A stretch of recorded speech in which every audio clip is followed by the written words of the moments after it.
Good morning, everybody. Today's date is February the 10th, 2020. The time is 9:13. So there isn't a lot of astrological weather around this week. So what I have chosen to do is look at one particular aspect that's happening on between the 9th and the 10th, so yesterday and today, between Venus, the planet of love, Chiron, and Black Moon Lilith. And they are all conjunct in the early degrees of Aries. Now, some of you will know, obviously, Venus, the planet of love and beauty, but maybe less familiar with Black Moon Lilith and Chiron. So I'll do a little bit of introduction to that, and we will see what we can gather from that and what we can work on this week in relation to that. So first of all, we will talk about Venus in Aries. We mentioned it a little bit last week. So Venus doesn't particularly like being in Aries because obviously Aries is ruled by Mars, the god of war. So, very much about fighting for peace, as it were.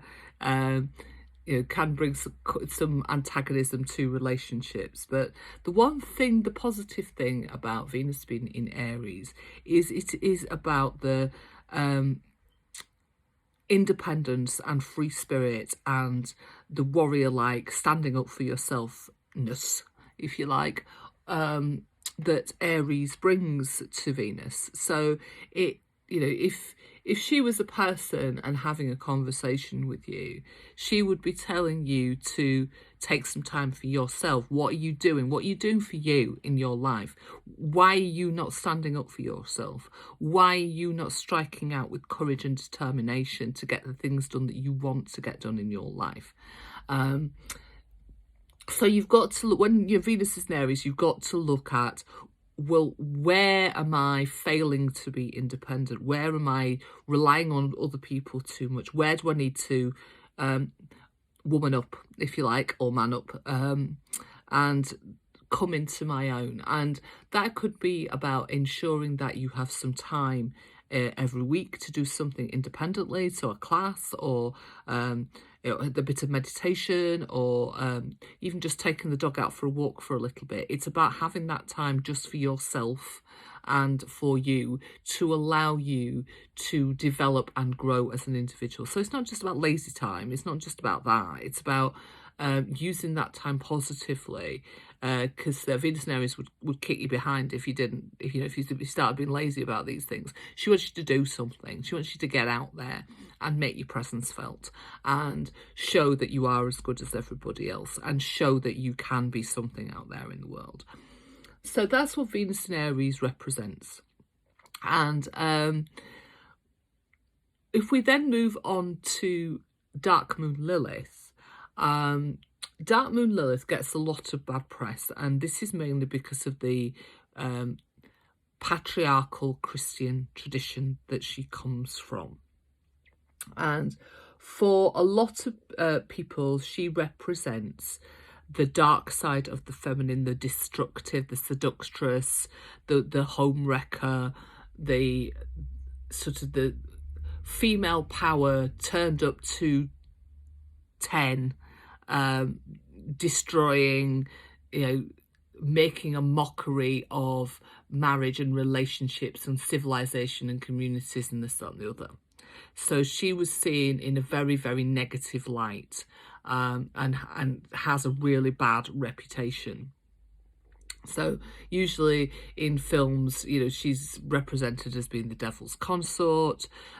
She is very destructive, but also very seductive as well. So, everything, I think, that puts fear into the hearts of men about what a woman can be. But if you look back to the original story of Lilith, Lilith was actually the first wife of Adam before Eve came along. And the reason why they fell out was the fact that she refused to be subservient to him. She wanted to be treated as an equal, and particularly sexually, she wanted to be treated as an equal, and she refused to go underneath him. She wanted to be on top. And in this day and age, that might seem to have been something, so what? We all have the right to be able to do that. But back in the day, that was considered to be, like I say, the end of civilization as we know it. It's like, women weren't allowed to do those things. You were beholden to your husband. You have to do what he tells you to do. Sex was not for your pleasure, that was for his.